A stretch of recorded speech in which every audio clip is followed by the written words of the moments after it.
Glad you could join us on the Valuechain TV News Updates. I am Chad Moses. Another news update will begin from stories in the economic sector, where the lawmaker representing Edo North, Adams Oshomole, has queried the Joint Admission and Matriculation Board (JAMB) for spending 1.1 billion naira on meals and fumigation in 2024. Oshomole raised concerns during the agency's 2025 budget defense session before the National Assembly Joint Committee on Finance, where he asked JAMB Registrar Professor Ishak Oloyede to justify the amount spent. And this is coming as Nigerians grapple with economic challenges. Valuechain TV took to the streets of Abuja to gather reactions of Nigerians regarding the issue. The report. They are not doing the right thing. To kill grass, it's a labor to kill grass.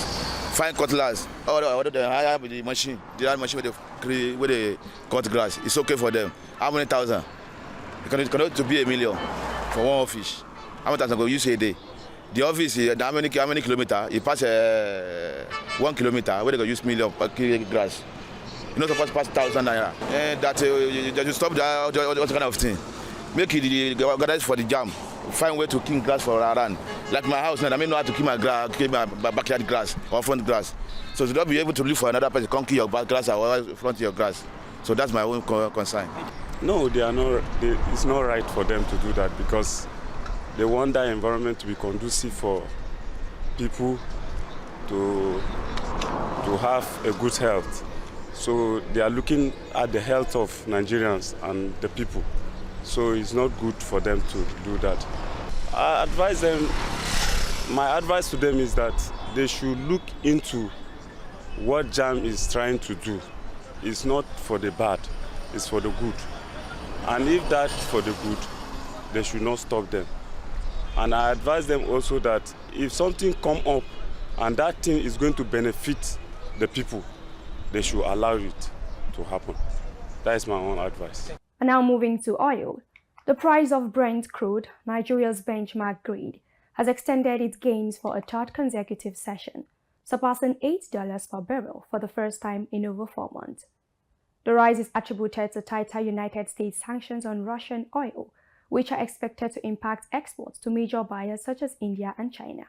S.A. Ufoma has more. According to market data, Brent crude prices are experiencing upward pressure and could potentially reach $90 per barrel. This trend has placed global oil markets on high alert, with analysts closely monitoring developments. Brent crude futures climbed $1.48 or 1.9% to $81.96 per barrel, marking the highest level since August 27, 2023. The increase aligns with Nigeria's 2025 budget assumptions, which projects an average oil price of $75 per barrel, signaling potential improvements in revenue projections. For Valuechain TV, S.A. Ufuma reporting. And now moving on to SIPEC 2025.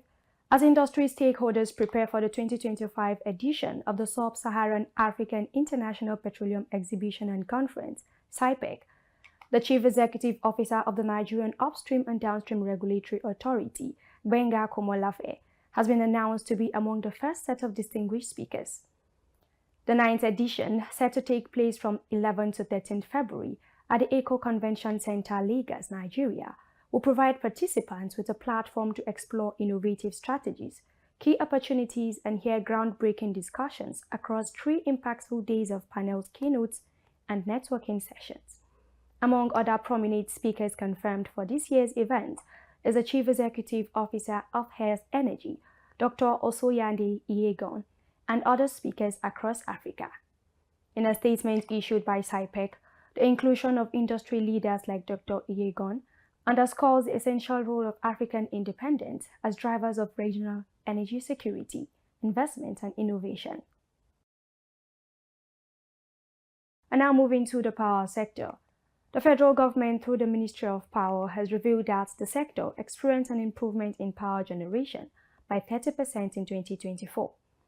Minister of Power Adebayo Adelabu, who disclosed this during a budget defense session before the Senate Committee on Power in Abuja, added that efforts of the ministry are also geared towards reducing the frequency of grid collapses, and the 2024 restoration of power in the event of any such occurrences.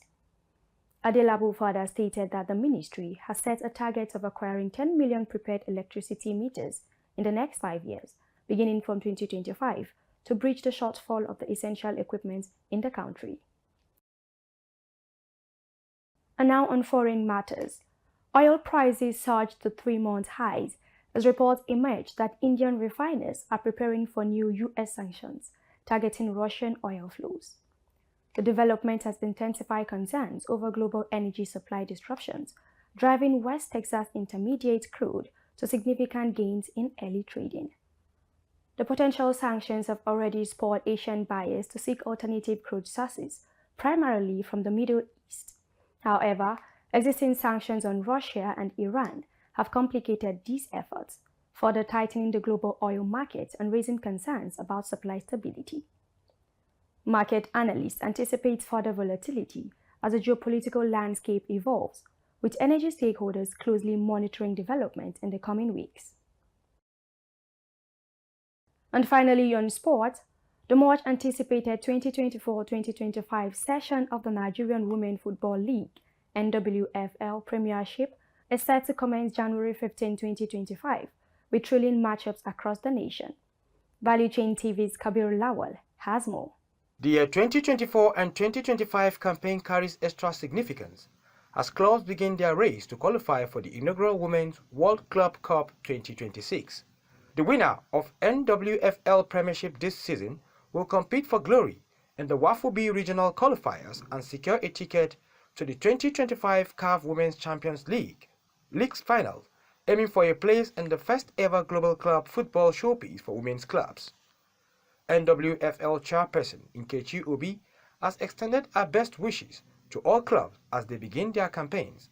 She also pledged the board's commitment to ensuring fairness and transparency throughout the season, emphasizing the importance of fair play for all teams. For Valuechain TV, Kabir Lawal reporting.